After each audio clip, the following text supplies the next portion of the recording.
నమస్తే నమస్తే అడవియాలపల్లి ప్రజలందరికీ నా యొక్క విన్నపాలు.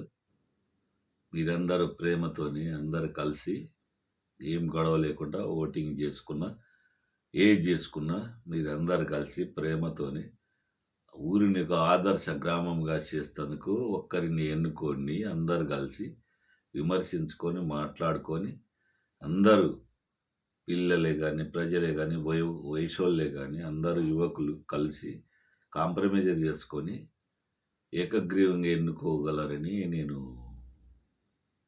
నా ఆకాంక్ష.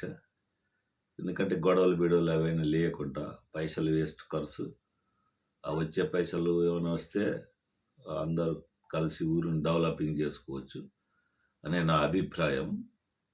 మీరందరూ దయ ఉంచి ఇప్పుడు ఇంకా ఓటింగ్ ఇంకా చాలా రోజులు ఉన్నది కదా, ఇంకా వారం 10 రోజులు దాకుద్ది. ఈ మధ్యలో మీరందరూ మంచిగా కలిసి ఒక ఊర్లో ఒక అన్నదమ్ముల్లాగా, అక్క చెల్లెల్లాగా, తమ్ముల్లాగా, అన్నల్లాగా పెద్ద మనుషులందరూ కూకొని మాట్లాడి ఊరిని అందరు కలిసి మాట్లాడుకొని మంచి చెడు ఊరిని ఒక డెవలపింగ్ చేయాలి పొజిషన్ అని ఆలోచించుకొని మీరందరూ విమర్శించుకొని ఏకగ్రీవంగా ఎవరినైనా మంచి పని చేసే మంచిగా వర్క్ చేసే వాళ్ళని మన ఊరు గురించి పట్టించుకునే వాళ్ళని మీరు ఎన్నుకోగలరని నా యొక్క ప్రార్థన మరి కోరుతున్నాను. అంతే. నా పేరు విష్ణు.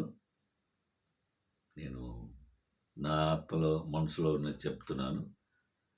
ఊరిని ఏంటంటే డెవలపింగ్ చేసుకోవాలంటే ఏకగ్రీవం ఎన్నుకుంటే పేరు మంచిగా ఉంటుంది, పేరు పోతుంది. మంచి ఆదర్శ గ్రామం అని అందరూ కొన్ని వాళ్ళ ప్రేమలు విరాళాలు అన్ని కొన్ని పరిస్థితులు ఇస్తారు, బాగుపడవచ్చు. ఊరు కూడా మంచి పేరు ప్రతిష్టలు ఉంటుంది 5 ఏళ్ళ దాకా. ఏకగ్రీవంగా ఆలోచించుకొని మాట్లాడుకొని శాంతియుతంగా మీరు మంచి పెద్ద మనసు పెట్టుకొని ఊరు గురించి మీరు డెవలపింగ్ చేసుకోగలరని నా యొక్క ప్రార్థన. నమస్తే నమస్తే నమస్తే.